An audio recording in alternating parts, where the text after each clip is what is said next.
नमस्कार दोस्तों, स्वागत है आपका समाचार क्यारी हिंदी न्यूज चैनल में और झज्जर जिले की प्रमुख खबरों के साथ समाचार क्यारी में आपका पुनः स्वागत है। बेहतर स्वास्थ्य प्रबंधन के कारण होम आइसोलेट मरीज हो रहे हैं स्वस्थ।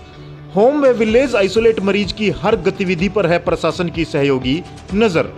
डीसी जितेंद्र कुमार बोले, स्वास्थ्य किट के साथ ही जरूरतमंद मरीजों की जा रही है ऑक्सीजन की होम डिलीवरी। कोविड-19 जागरूकता के लिए अभियान तेज, ज्यादा संक्रमण वाले गांवों पर फोकस। सूचना जनसंपर्क विभाग के जागरूकता वाहन सहित शहरी निकाय व पुलिस विभाग के वाहन कर रहे हैं जिला वासियों को जागरूक। लगातार 11 दिन ऑक्सीजन पर रहकर कोरोना की जंग जीतकर लौटे सिंचाई विभाग के एसई सतीश कुमार।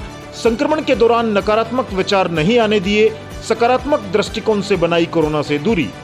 कोरोना संक्रमित होने के बावजूद मानसिक रूप से कमजोरी नहीं की महसूस।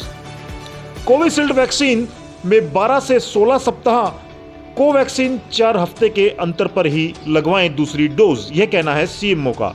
सीएमओ डॉक्टर संजय दहिया ने कहा, कोरोना से बचाव में वैक्सीन पूरी तरह से प्रभावी, सरकार के नियमों का पालन करते हुए आमजन कोरोना को हराने में करे सहयोग। कोविड पॉजिटिव मरीज ठीक होने के कम से कम 3 महीने के पश्चात ही वैक्सीनेशन लें। कोरोना महामारी से बचाव में सुरक्षा कवच के रूप में वैक्सीनेशन बेहद जरूरी है। कोरोना से दूरी बनाने के साथ ही वैक्सीनेशन कोरोना संक्रमित होने पर भी पूरी तरह से सुरक्षित स्वास्थ्य बनाए रखने में सहयोगी होती है। यह बात civil surgeon doctor Sanjay Dahiya ने कही। डॉक्टर दहिया ने कहा कि कोरोना वैक्सीनेशन सुरक्षा का मजबूत आधार है।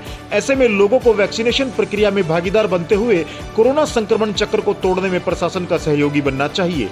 सीएमओ डॉक्टर संजय दहिया ने जनहित में जानकारी देते हुए बताया कि सरकार ने कोविड वैक्सीनेशन प्रक्रिया में कुछ नए बदलाव किए हैं, जिन्हें आम जनता के लिए जानना जरूरी है।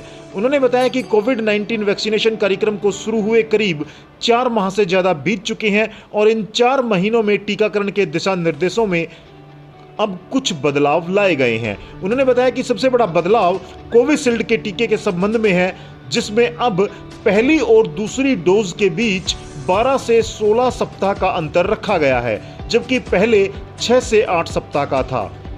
डॉक्टर दहिया ने आम जनता से अपील भी की कि जिन लोगों को कोविशील्ड की पहली डोज लग चुकी है, अब वो दूसरी डोज लेने के लिए केवल 12 से 16 हफ्ते के दौरान ही वैक्सीनेशन के लिए सेंटर पर आएं, भले ही उन्हें पहले 6 हफ्ते बाद आने के लिए कहा गया हो या ऐसा उन्हें 6 हफ्ते वाला एसएमएस पहले मिला हो। उन्होंने बताया कि कोविड की वेबसाइट में अब 12 हफ्ते से पहले किसी को भी दूसरी डोज का टीका लगाने का प्रावधान नहीं है, तो ऐसे में लोग परेशान ना हो।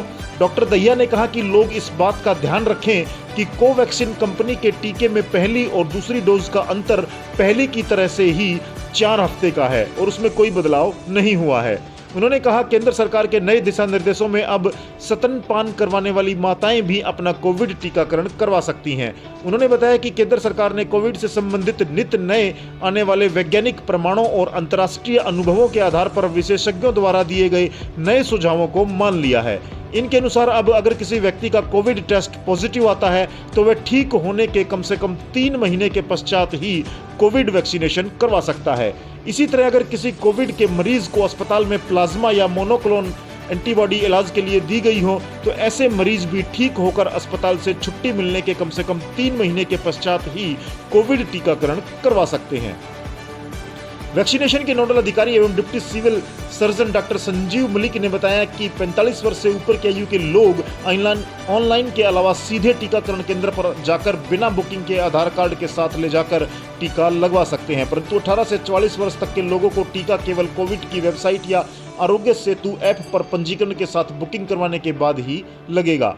उन्होंने आम जनता से अपील की कि टीकाकरण सुरक्षित और प्रभावशाली है और कोविड महामारी को रोकने के लिए एक अत्यंत अहम साधन है। लोगों को टीके के बारे में किसी भी किस्म की अफवाह नहीं माननी चाहिए और टीका लगवाने के लिए आगे आना चाहिए।